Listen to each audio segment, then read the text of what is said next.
Every moment, each human being is doing the best we know at that moment to meet our needs. We never do anything that is not in the service of a need.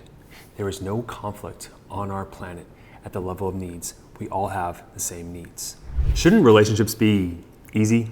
I mean, if you want what's best for each other, and all we have to do is act a certain way to make her happy, then why do so many of us end up unhappy, abandoned, cheated on, lied to, and left alone in a pool of regret? Well, today I'm going to share 9 deadly mistakes that prevent you from getting you what you want in a relationship. Now, avoiding these mistakes will, number 1, increase your ability to communicate with effortless intent. Number 2 is to get out of your head in conversation to enable complete confidence with her. And number 3 is to open up the door to deep intimacy with her. Again, by the way, the last one is an 11th bonus, and it comes from the man who actually is considered the best conflict resolution artist of all time. His expertise has been used by the world government to help tribes and even nations stop conflict with the skills he teaches. And I'll share that at the very end. So the first principle is to stop playing who's right. So the other day, a client was sharing a story about how his wife called him, right? And they were supposed to eat lunch together. They eat lunch together all the time, usually. Now, this man, I'm teaching him to be on his purpose and go to the gym, right? To work on himself. Now, he didn't make an exact promise with his wife, but she assumed that they were gonna have lunch together because they usually do. And on the call, she said, this is the 10th time that this has happened in the past couple months. Now, his response might sound familiar to you. He leaned on logic and he said, well, actually, if I count it, it's only actually the 3rd time. The reason why this is so bad is because it creates a win-lose scenario. Like if you're married to someone, for example, and you're stuck with them for the next 50 years, it's like you can't win an argument with them. You can make peace because they're you, man. They're you. They're a huge part of your experience. You have to treat that person as if they are you. And it isn't like, well, I'm going to treat you well because you're me. It's because people don't treat themselves very well often. It's way more complicated than that. You don't want to defeat your wife, man, because then you live with a defeated wife. And if you think she isn't going to take revenge on you, then you're not very bright. So you want to listen to what she has to say, and you want to listen to her problems, and you want to help her solve them because she's you. And you want to do the same with your kids, and then you want to do the same with the people around you if you can do it. So the whole idea of like, well, we're basically wired to be selfish. Well, we are when we're not very wise and we act impulsively. If you're arguing with your wife, let's say, or your husband, big party is going to want to win. That's stupid because if you win, you get to be top lobster, but they get to be bottom lobster. And if you want to live with bottom lobster, then like more power to you, but I wouldn't recommend it. Right, because you don't want that. You want to defeat your wife in an argument. Oh, well, great. Like if she was going to disappear tomorrow, no problem. But like you're going to like live with defeated, miserable her for the next week? That's no good. So you listen and you think, okay, well, here's what I think you said, and maybe even make it a little stronger and more elaborated than was the case with the original utterance, so that you get the damn argument right. And because you don't want to win, you want to fix the problem. That's the winning. I mean, have you ever really won an argument with your wife, right? Because even if you have the few times that you actually have, did she say, you know what, you're right. I love you so much. Thanks for proving me wrong. It never happens, does it? And this is not because your wife is stubborn.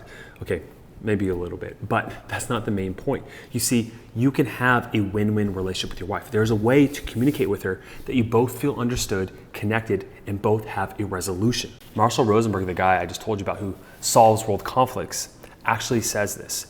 He said, if connection is there, the solution comes naturally. And with these following mistakes that I'm going to help you remove, the connection will automatically be there. Imagine that all the mistakes you're making is this wound. You keep on throwing dirt in it. I'm helping you remove all the wounds, all the dirt, right? And when you just remove all the stuff that's out of the way, that's keeping the wound from healing, it'll naturally heal itself. I want you to think of the same way with conversations. If you stop putting all the conversation dirt in there, the solutions will naturally come about with you and your wife. The second principle is called better than thou. C.S. Lewis says, pride leads to every other vice. It is the complete anti-God state of mind. Oftentimes, I'll see this a lot with guys, especially if they are really having struggle with success, is that they'll start to blame their wife with everything. And there are 3 main tools that I find that a lot of guys will really lean on in kind of making themselves feel better than their wives to make themselves feel, well, more prideful. The first one is the sword of moral judgment, and it enables right and wrong ideas. An example of this is, let's say your wife is getting really upset. Now, the sword of moral judgment would be like, you know what, you're only getting emotional about this because of your past trauma. If your father didn't treat you this way, you're taking it out on me. You need to fix your stuff go to your therapist and heal your trauma, and then stop taking it out on me, right? That is a judgment, okay? And no matter what you do, whether it's right or wrong, whenever you judge someone, we immediately shut down, right? Imagine when she judges you. Does it feel good? Even if she has some rightness in her judgments, you never really open up to her about it. Be like, you know what? You're absolutely right. Thanks for judging me. I'm going to totally work on that. It never works. The second one is axe labeling or diagnosing others. So again, this is guys in the program saying like, you know what? My wife is bipolar, right? Or she's narcissistic, or she's whatever other label that you give someone. Now, I'm not saying labels don't exist. I am saying, one, people heavily overdiagnose their partners as a way to just limit their capacity, like limit their experience and say, you know what, the reason why I can't work with my husband or wife, my spouse, is because of this diagnosis that I have no control over. It's a way of displacing your own responsibility, okay? And it also, I'm very anti-diagnosis, right? Because the way I see it is that we're complex creatures, you are. And if I were to say, hey, you come to see me and you're like, Josh, I can't do this and I can't do that, I'm really struggling right now. I'm like, oh, you're depressed, just take some medication. It completely dismisses your whole entire experience. I'm not saying that antidepressants haven't helped people. That's not what I'm saying. I'm saying in my personal philosophy, it's that whenever you label someone else, you are limiting them to that label. And you are minimizing other possibilities about why this thing could occur. Okay, you are putting them in a box, and no one wants to feel that way. Now, the third conversational weapon is called, I'm trying to say this right because it's a German word, but the poison arrows of Amtssprache. Basically, what it means is that you are denying their reality, right? And you do this through shooting all over them. So the other day, I had an example of a client where he said, you know what, my wife should appreciate me more, okay? Now, I do something called the inquiry exercise from Byron Katie. You can look it up yourself. I think the book is called The Work. Go through the whole entire process. You find a should statement, take it through the questions. It's very powerful, right? But I took him through this process and I made him recognize that by him saying that his wife should appreciate him more, what that's doing is that in conversations with her, he had that belief in his head. And so the way he showed up with his wife was that he was distant. He wasn't expressing his emotions to her. He was ungrateful. He was resentful. He was bitter. I said, well, if that's the case, by holding on to this should statement, what do you think the result of that's going to be over time? She's going to become distant from you, right? But going through the inquiry process, what happens is that you reorient that belief and you see what new perceptions can occur. And when you change the internal roots, the new fruits will bear, right? So what that basically means is by removing the should and saying like, oh, it should be this way. And just accepting his wife for the way she is and his situation, his plight, right? He made his bed, he can lay in it. Actually, the way he shows up with his wife is being in the moment with her, present, open. And over time, it's going to create more positive emotional experiences and bring them closer together just from changing his own internal dialogue, one sentence. Now, the reason why we use these three conversational weapons is because of the ego, right? When oftentimes your wife is criticizing you, you feel attacked or she's pulling away from you, you don't feel good enough, you have to defend yourself. It's an ego defense mechanism. You are subconsciously dying in a way, okay? So the pride will make you feel better than the other person just to limit the feelings of inadequacy you're actually experiencing. And confronting that fact that you are actually feeling inadequate and sitting with that pain and working through it with an expert, that allows you to actually reorient your perception around things and then create a new result. I love Fyodor Dostoevsky's quote on pride that really accurately sums this up. It says, "It was pride that changed angels into devils. It is humility that makes men as angels." And so honestly, the guys that really do win their wife back, they have this kind of ego death in a sense where they confront that like, you know what, the man they're being has led to the results that they're getting. And so they have to become a completely different man. And some guys, their egos are too powerful, and that's not a good thing, too powerful, and they can't let go. And what happens is that they will die in the hill of pride and blame their wife, and it is a really sad thing to see, right? Your wife is there to point out parts of you to grow as much as you are there to help her grow. But your inability to see these flaws in your ego is the number one thing that's going to hold you back from getting her. The third principle is, whose feelings are they? Okay, so this is actually a really short one. In order to get your needs met, which is what I'm ultimately teaching you in this video, how to get your needs met, anything you want from her, what needs to happen is that you must own your emotions. Her emotions are hers, yours are yours. Now, let me tell you why that's actually a big problem for a lot of guys. Again, it comes off in our internal dialogue. The other day I was speaking with a client and he says, you know what, Josh, my wife made me feel pissed off the other day. She made me feel this way, right? And he was leaning into that victim mentality. And I said, okay, yes, her behavior did trigger your emotions as much as your behavior triggers hers. But once you have that first emotion, now after that, you recognize it and it's in your control of what thoughts and actions and emotions to have after the fact. And there's something about just being with someone close to us, a spouse especially, where we just take less of that responsibility, right? Because let me tell you, if I always tell this story, if let's say your wife calls you a name, right? And you get really triggered and you're like, oh, she made me feel this way. Fair, okay. Now, if a random kid on the street, you walk outside, right? And a random kid looks up at you, flips you off and says, you're a girl. I mean, you might get pissed off if you're having a bad day, but most likely you should just be like, oh, okay, this kid's just trying to be funny, right? And you would just shrug it off. That is the exact response you need to have with your wife, right? That isn't the paradigm. Now, there's a whole topic about boundaries and what boundaries you should be setting with your wife. Of course, don't accept certain types of behavior and language from her, especially physical abuse, right? But the point still remains the same, which is you need to become more unreactive to her emotional storms, okay? We teach this all the time. And that when she makes you feel a certain way, that initial response is gonna happen, but you have to cultivate the ability to have that space. And in that space allows your power to choose, not be reactive, but be proactive. That is what the apex male does, is that he has full control over his emotions. And what I see with most men is that they lack emotional control. And I thought it wasn't that bad because, a lot of guys, they don't tell me the depth of what's actually going on, but a lot of guys now recently in the program are actually opening up about how little control of their emotions they actually have.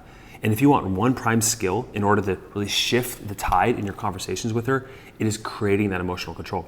I was on a podcast interview the other day, shameless plug for the Ascended Masculine podcast, and this Dr. Chambers, he does these like week-long meditation retreats. And there was a moment in the podcast where he said his wife triggered him, right? And he goes like this, he goes, she triggered me, and I sat there and I said, how does that make me feel? And I said, Dr. Chambers, that moment right there, that pause in telling us a story about how you didn't initially react to your wife, that is allowing you to choose your response with your wife.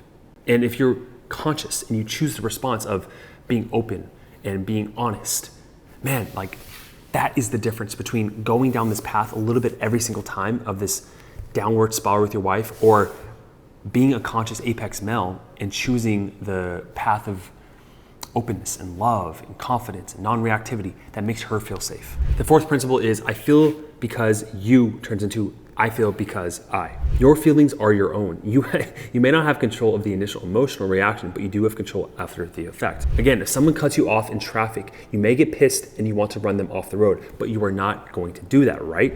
So then why is it okay for you to react to your wife?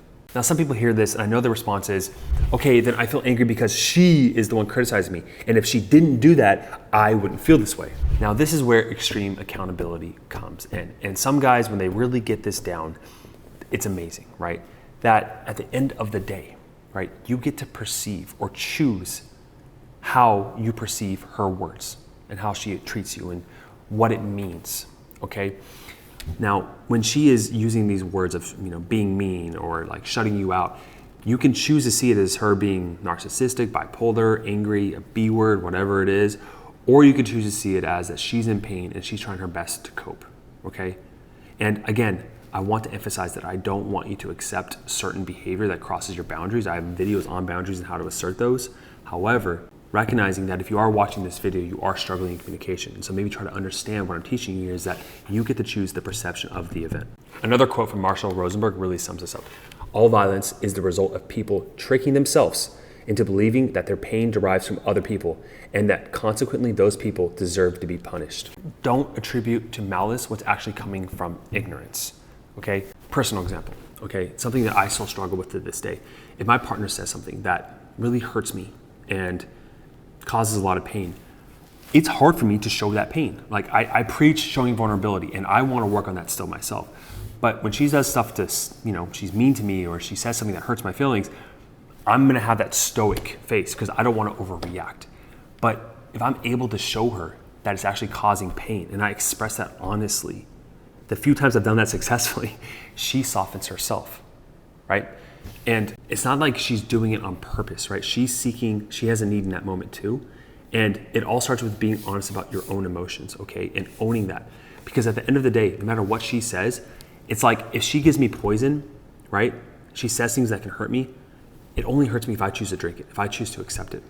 And one even NLP technique that you can actually use here is that if she's saying things that she's getting overwhelmed or emotional and she's in a pain body attack, as I call it, she's stressed out, she's whatever, I'll imagine there's this force field, okay? And the words that she's saying that are hurtful, I'm just like seeing them hit the force field and just not penetrate me, right? I'm just seeing them as just sounds. And I'm looking underneath the words about how she actually feels pain. And I'm responding to the pain, not to the hurt words. Okay, the apex assertion. All right, I'm gonna walk you through 4 sequential steps in conversation to get your needs met, okay? Now, the first thing is to make an observation. Now, observations are just saying, I noticed that this. You're pointing out the objective behavior in reality. You're not making interpretations about that intention. You're not making assumptions. You are not using should. You are not saying your, right? Your tone is rude. You should speak quieter. You're being rude. You're not making any assumptions about the intention behind that. You are just saying the observation. So as an example, you could say, the tone of your voice is hurting my ears, right? Or when you left today without giving me a kiss, I felt hurt, okay? You're not saying like, oh, you're so mean or you're so disrespectful or you don't care about me, right? Those are all judgments. So you start with an observable action and how it made you feel.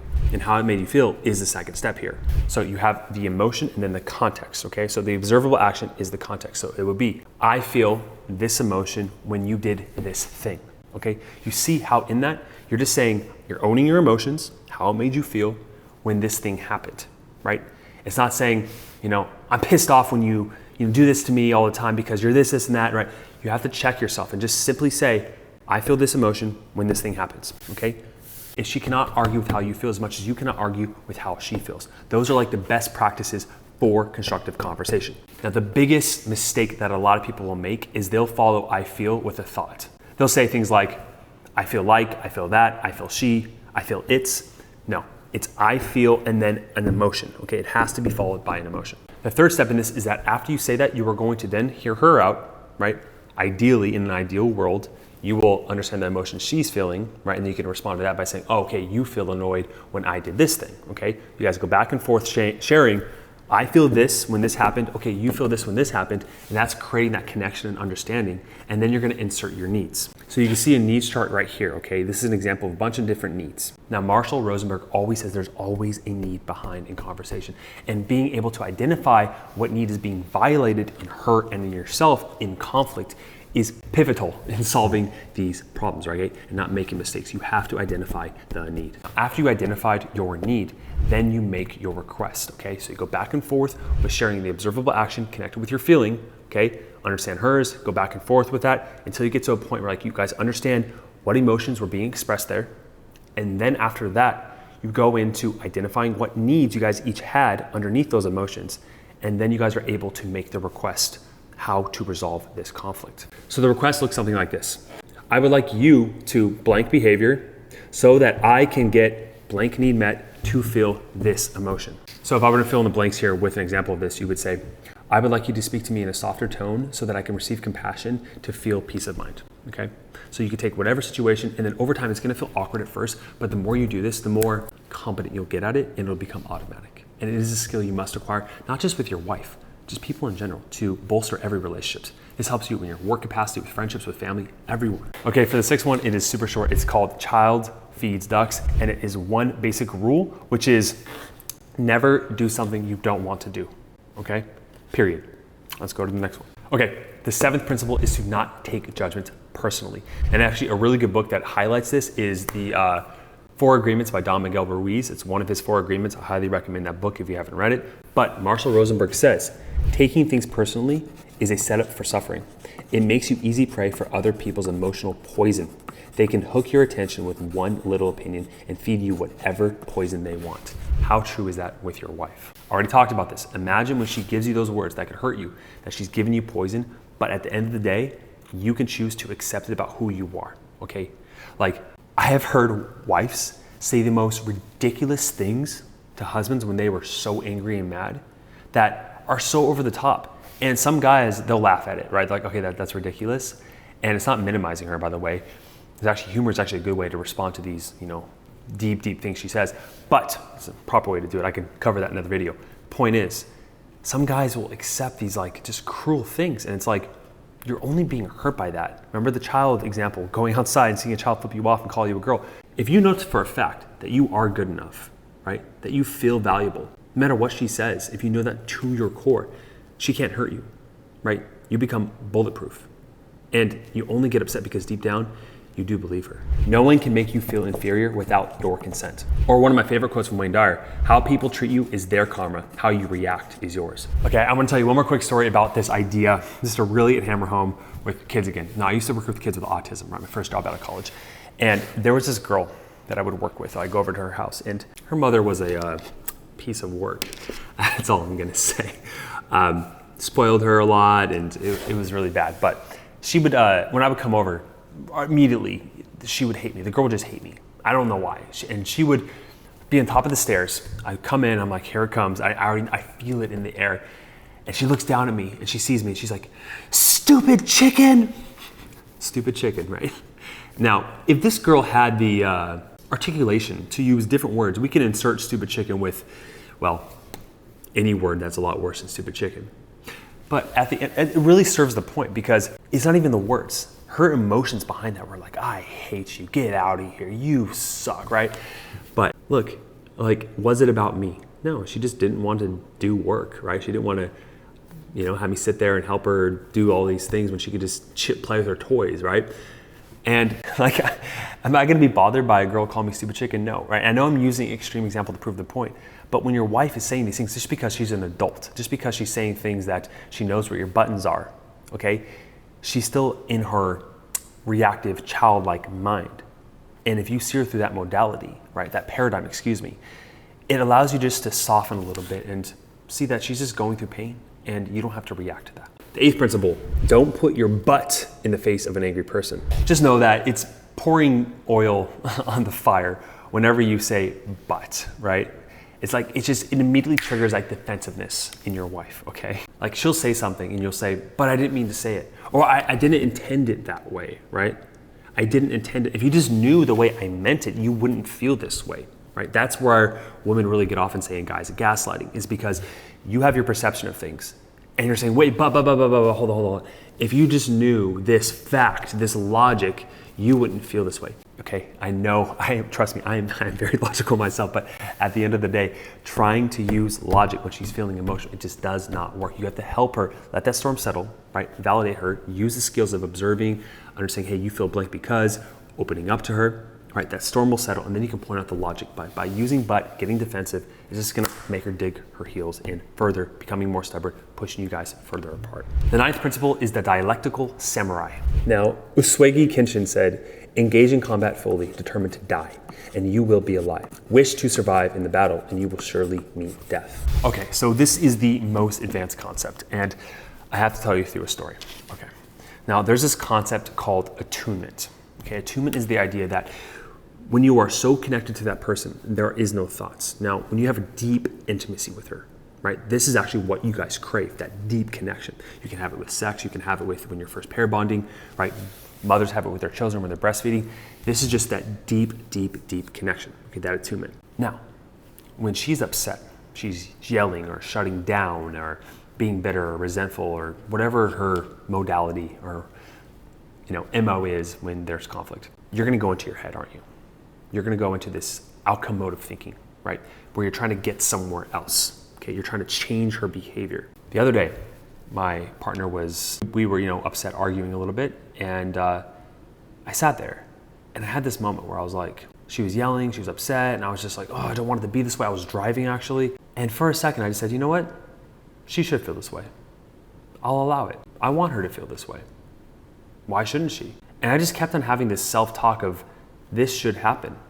I love going into conflict because it grows us stronger. And I went from this mode of resistance, of trying to survive, getting in my head, trying to get her out of her emotions, into leaning in of like, yeah, you should feel this way. And the lack of resistance, the first thing I noticed was I softened. And then that emotion carried over to her.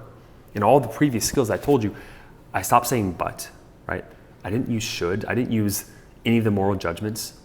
Because at the end of the day, all these mistakes, behind them all, underneath them, is this trying to change her, is not accepting how she feels, not accepting how you feel, denying the moment. And going back to that ego we're talking about, getting out of your head, accepting that this is just where you're at with her, she will feel that leaning in, that her emotions are okay. And that attunement, being that dialectical samurai of going into the combat, allowing yourself to metaphorically die, not needing to get somewhere else, is the bread and butter of this. Like, it's everything that holds it all together. And I really recommend you try it. Imagine yourself just almost visually just forcing, fighting, trying to get her away and just leaning in, okay? And like literally imagine yourself like emerging with her negative emotion and allowing yourself to experience it and saying it's okay, she should feel this way. And watch what happens. Now for the 11th bonus tool I promised you is all about connection, then education.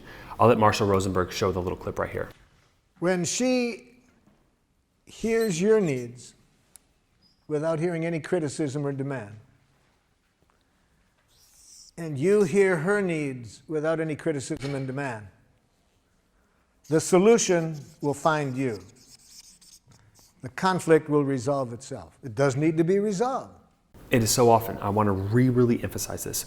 It is so often that going back to like, if she just knew this, if I, use the logic, if she just understood the way I was thinking, right? Or she knew, it wasn't 11 times she said this, it was only actually 4, so she shouldn't have this response, right? Always seek the connection with the previous skills I taught you, right? The validation, pointing out her observations, seeing how she feels, and then the solution will find itself. And then go into the education. Understand her emotions. Let that dust settle, the emotional storm settle, right? Help her get calm. Be the leader, be her container, that masculine container, right? Help her feel calm, change her mood, and then you can change her mind, right? Thanks for watching the video. If you like these longer videos with the slideshows, there's a lot of extra work. It's a longer video, as you could tell. Smash like, leave a comment down below letting me know, and I'll continue doing them. Yeah, see you in the next one. Cheers. Oh, by the way, last thing, check out this video right here on Tess. It's a doozy.